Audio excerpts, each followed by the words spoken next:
Libra, welcome to your monthly horoscope for February 2024. My name is Adina. I'm an intuitive astrologer, and in this horoscope, I will be walking you through each week of the month, giving you a really good understanding of the energies, themes, and topics you will be navigating for the month ahead. Now, before we get into the horoscope, I just want to mention that coming into February, we have all planets direct. So it is go time. It is time to start implementing and creating whatever it is that you want for 2024. We're going to have all planets direct until April 1st when Mercury stations retrograde. So we have a couple of months here to really utilize this energy.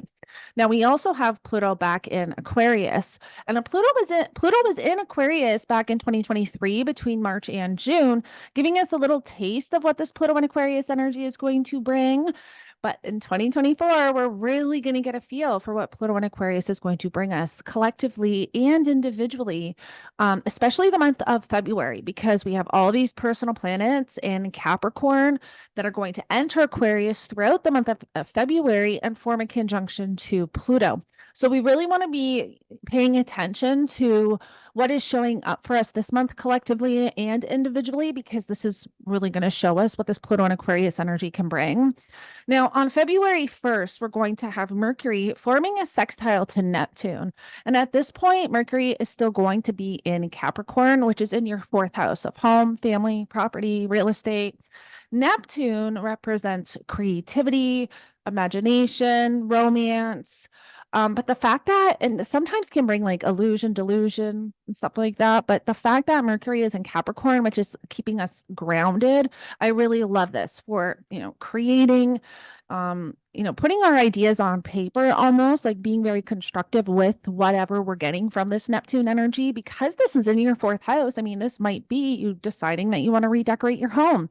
Like maybe the thoughts are, because we're also going to have a Venus sextile to Neptune. So maybe you're thinking about it at this point, and then in a couple of weeks when we have the Venus sextile to Neptune is when you start decorating. I mean, I'm sure for some of you it will show up that way.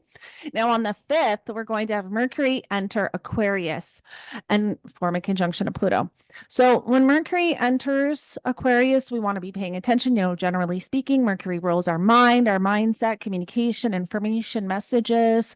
So collectively, this is where I think we will have a lot of information coming out. But for you, this is in your 5th house of children, creativity, your hobbies, your interests, what you do for fun. The 5th house is one of the most positive houses. It's passion, pleasure, play, romance. So everything you do for fun is in that 5th house. Pluto is going to be there for 20 years, transforming, this area of your life. So, there could be something around mindset and those themes and topics shifting and changing when Mercury goes in to your when Mercury enters Aquarius and forms a conjunction to Pluto. But Mercury also rules your 9th house and your 12th house. So it can also be some type of intense energy or transformation taking place around belief systems, because that's your 9th house. The 9th house represents belief systems, religion, philosophy, also long distance travel. So I don't recommend traveling around this Mercury Pluto conjunction, because there could be a lot of intensity around that.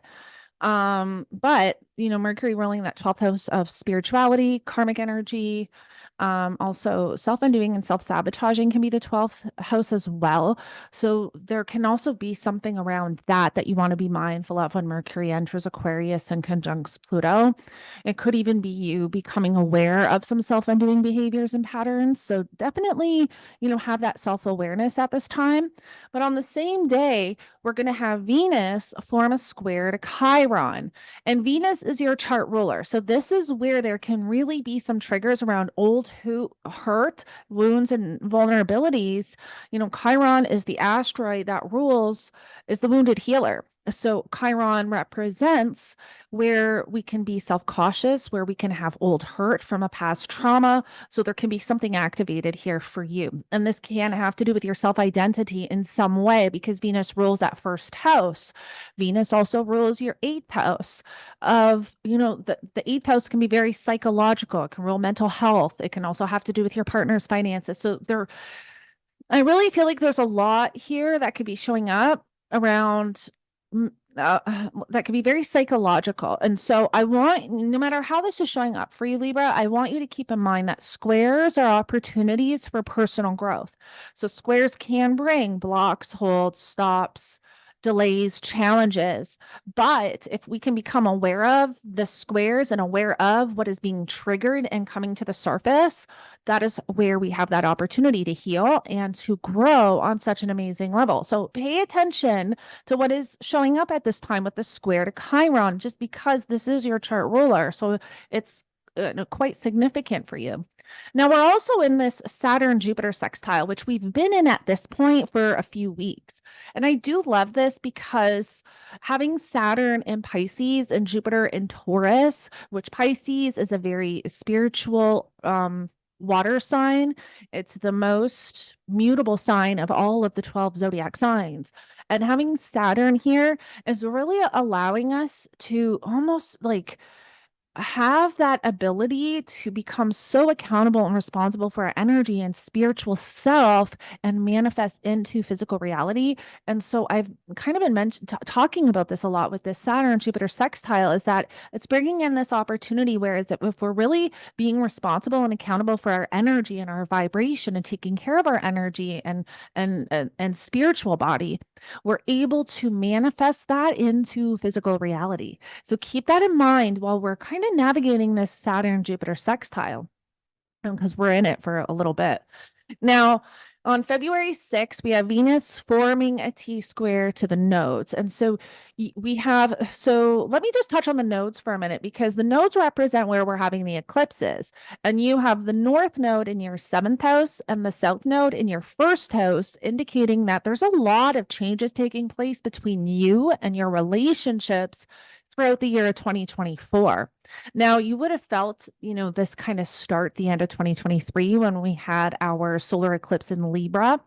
And also we had a solar eclipse in Aries as well, spring of 2023. So we've kind of been in this energy for a little bit, but there's a lot of changes taking place between you and your partnerships. And when we have this Venus square to the nodes, because Venus is the ruler of that South node and your chart ruler, there's something really coming to a head here with direction within a relationship and one-on-one connection. So this is where we want to go in two directions. We want to, do both things. We want to have our cake and eat it too, and we can't. There's a decision that needs to be made. There's a choice that needs to be made here. And this is where it can really come to a head. And for you, this really has to do with you and your partner. And because Venus is the ruler of the South node, you might be becoming aware of some parts of yourself that are unhealthy, or some parts of like some toxic traits that you no longer want to carry with you in your relationships. And this is where it can really come to a head, where if you want to continue in this relationship, you're going to have to make some changes or let something go. And I'm not saying it's going to show up or that you're toxic or anything like that, but it can be a thing. Or it could be around belief systems or perceptions, right? Like maybe your perception on relationships. Maybe you've had a lot of shitty relationships and you're starting a new relationship and you don't want to carry in all the toxicity from your past relationships. And you're realizing that in order to make this work, you have to let it go. And that can very much be this energy. Now, on the 7th, we're going to have Venus forming a trine to Uranus. So Venus being your chart ruler, but also ruling that 8th house, forming a trine to Uranus. It is a trine, so it's a very easy flowing energy, but Uranus brings in this very unexpected element to it. So it could be some unexpected change with direction, perception, but it's positive, it's nice, it's, nothing too disruptive. It could just be out of the blue, like unexpected. And then on the 8th, we have the Sun square to Uranus. And what I've been talking about with the Sun square to Uranus is the Sun rules our consciousness, our life force energy, and Uranus rules the electrical systems in our body. So sometimes when we have the Sun square Uranus, this is a day where we can just be very energetically up and down. Like we're having a very hard time kind of monitoring and like stabilizing our energy like 1 minute we have energy, the next minute we don't. This can also have to do with, having difficulties connecting. If you meditate or tap into the energies and frequencies around you, this could be a day where it's just a little bit more challenging. There can be some blocks there coming up that you're having to move through. Now, on February 9th, we will have our new moon in Aquarius. And this is going to be our first new moon in Aquarius with Pluto. So Pluto's actually been a key player in the last few lunations that we've had this year, because when we had our new moon in Capricorn, that was our last new moon in Capricorn with Pluto. Then we had our full moon in Leo. That was our first full moon in Leo opposing Pluto in Capricorn. Now we're having our new moon in Aquarius, and this is our first new moon in Aquarius with Pluto. So it's going to feel different for sure. This new moon, and I'm not going to touch too much on the moons because I do post new moon and full moon forecasts on my channel, and I get into the chart and all 12 rising signs. So make sure you subscribe so that you never miss a forecast. But I do just want to mention that how I use the new moons, like when I look at the chart for the new moon, I look at that as an imprint on how these intentions are going to manifest. And the fact that this new moon is squaring Uranus shows that there's going to be a lot of unexpected twists and turns to the journey of this new moon in Aquarius. So expect the unexpected. Then February 10th, we have Mercury squaring Jupiter. Mercury is in Aquarius. So this is an energy of a lot of ideas coming in, a lot of innovation, squaring Jupiter, which is the planet of expansion. So there's a lot going on here. This is where we could feel very mentally overwhelmed, but this is also where collectively we could be bombarded with information and we don't know what to do with it. It's just this very mentally overwhelming energy. And Jupiter being in your 8th house too, I feel like it might be quite psychological. So this could be a day where we just feel mentally drained. Now on the 11th is when we start the North Node Chiron conjunction, which is going to be a 2-week transit. And this one is in your 7th house because you have the North Node transiting your 7th house. Now, collectively, I think we're definitely going to see this. I'll be talking about this in the collective forecast, but the North Node Chiron conjunction is where something can really come to the surface that completely changes our trajectory in life, our journey, the direction that we're moving in, because it's that North Node. So we want to be paying attention over that 2-week period to what is showing up so that we can heal and move on. Now, once we get to the second week on February 13th, we have Mars entering Aquarius. And Mars is going to enter Aquarius and form a conjunction to Pluto. Now, collectively, this can be very volatile because we know that Mars rules anger, aggression, and conflict. Aquarius rules the people, humanity, the collective. So again, I'll be talking about that in my collective forecast because this is where I really see like a lot of protests and riots taking place in the world. For you, though, this is in your 5th house of creativity and passion and romance and pleasure and hobbies and interests and children. So Mars rules your 7th house of relationships. So there can be something very transformational taking place around relationships at this time. Mars is also ruling that North Node Chiron energy. So it's really interesting because there's so much this month, Libra, around relationships and healing and like moving in a new direction. So I do love that. I think that throughout the month, you just have to have that self-awareness to figure out like what is showing up for you internally around old wounds and trauma around relationships that could really have to do with like the hurt you've gained from previous relationships, which has maybe affected your self-love, your self-worth, your self-confidence, and learning how to not bring that into your next relationship so that you can have a healthy relationship. And that's really what I'm getting with a lot of this energy for you for February. Now, also on the 13th, we're going to have Venus forming a sextile to Neptune. So that's when I was talking about the Mercury sextile to Neptune, where you're getting these ideas to possibly redecorate your home. And then when Venus forms that square to Neptune, because at that point, Venus is still going to be in your 4th house in Capricorn. Maybe this is when you decide to start painting or decorating. Venus also being your chart ruler, you can be feeling very romantic at this time. You can be feeling very creative.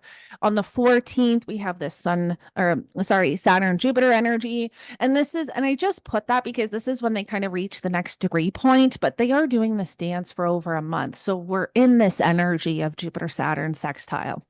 Now, on the 16th, we have Venus entering Aquarius and forming a conjunction to Pluto. Venus is your chart ruler, so this can feel very intense, which is interesting because we just had Mars enter, which is your seventh house of relationships, and now we have Venus entering, which is you. So there's so much transformation taking place within you and your partnerships and one-on-one connections. Now, also on that same day, we're going to have Mercury squaring Uranus. So this can feel, mentally, I mean, Mercury square Uranus can definitely bring on anxiety. So we want to be watching for that.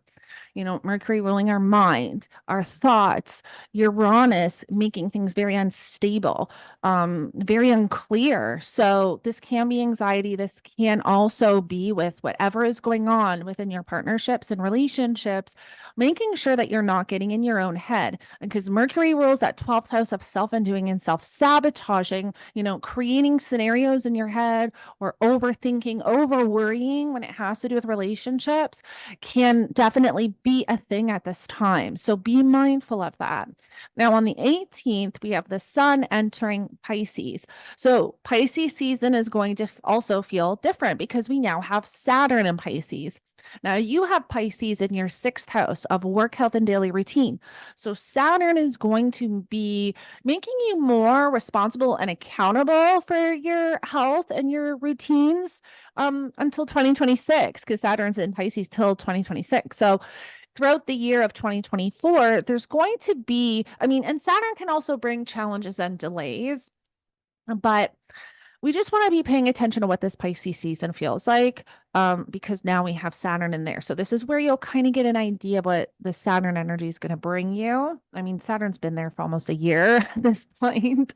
But then we have from the 20th to the 22nd, this Venus-Mars conjunction, which I love in Aquarius. So this is literally you and your relationship in the fifth house of passion and romance. So there's a lot of passion, a lot of romance, a lot of connection taking place between you and your partner. So I really love this for you. And you're the only sign that it's really showing up like this literal, because Venus naturally rules women, feminine energy anyways, and Mars is the masculine energy. And then it's in your fifth house of romance, and Venus literally rules you, your chart ruler. Mars rules your seventh house of relationships, which is your partner. So I love this for you. Now, collectively, this is happening in Aquarius, which is the collective humanity, the people. So I think we're going to see a lot of protests at this time, or at least people speaking up about something.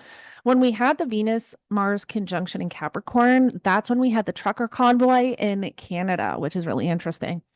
Now, on the 23rd, we're going to have Mercury enter Pisces, bringing more focus to that sixth house of work, health, and daily routine. So there might be a lot more focus on changing your routines up. And then on the 24th, we're going to have our full moon in Virgo at 5 degrees, which is in your 12th house. So this full moon could be having you want to just pull away from the world a little bit, focus on your energy, maybe isolate a little bit with your partner, because there's so much romance going on at this time, or even creativity. Like it's good for creativity with this fifth house energy. But maybe, but again, you want to be watching for self-sabotaging, self-undoing, because it is that 12th house. Now, at the same time, we'll have your chart ruler Venus forming a square to Jupiter. This is where we want to be watching for overindulgence, of any kind. With this Venus square to Jupiter, this can feel overwhelming. And this is where we can maybe be spending too much money or overindulging in some way. And on the same day as that full moon in Virgo, whatever you're overindulging in can be self-sabotaging. So definitely be careful and mindful of that energy. Then in week 4, once we get to the 26th, we have Mars squaring Jupiter. So this is where there can be something intense around your partnership relationship, because Mars ruling that seventh house. This is definitely, we're going to see something collectively with this energy. But Mars squaring Jupiter, Jupiter being that planet of expansion, right? So whatever Jupiter touches sometimes can bring too much of a good thing or too much of a bad thing. Mars ruling your seventh house of relationships, but also the co-ruler of your second house of money and finances. Again, you do want to be careful of not overspending. Um, and again, this could be something, surfacing around relationships that you're having to navigate. Um, and I'm just looking to, yeah, because at this point, Mars, Venus has moved on, so they're not really in that close conjunction. Sorry, I was just checking something out. And then on the 27th and the 28th, we have the Mercury Cazimi, but it's also with Saturn. So this is really interesting.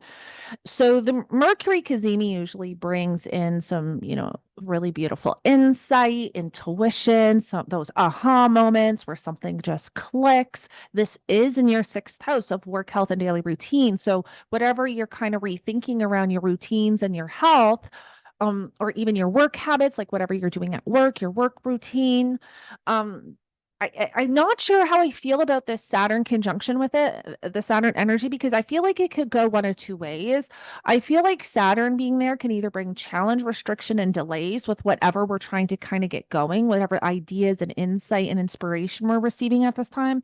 But I also feel like this Saturn energy could also show up in ways of knowing exactly how to implement it because Saturn represents structure, foundations, creating and building. So I feel like we're able to actually utilize the inspiration and insight and ideas that we're getting and really do something with it and build and create. So it's interesting. It's going to be interesting to see how this shows up. But this is in your sixth house of work, health, and daily routine. Now, on the 29th, we will have Mercury sextile Jupiter, and then we'll have the Sun sextile Jupiter. So that's bringing in, really beautiful expansion to whatever is kind of brought to the surface with the Mercury Sun Cazimi, and with the Saturn conjunction. That's kind of how I see there can be, some beautiful expansion with this, beautiful ideas, feeling very optimistic with that Jupiter sextile. So I really love that. Now, also Jupiter rules your third house of mindset and having Mercury involved here. I mean, there could be a lot around your mindset that's truly growing and changing at this time. So I really love that for you. Now, the third house also rules community, neighbors, vehicles, local travel, siblings, cousins. So those themes and topics there could be something showing up at around this time around those themes and topics as well. So Libra, I hope that this helps you navigate the energies for February. Thank you so much for joining me. Don't forget to subscribe and like this video so you never miss a forecast or horoscope. And I will connect with you in the next one.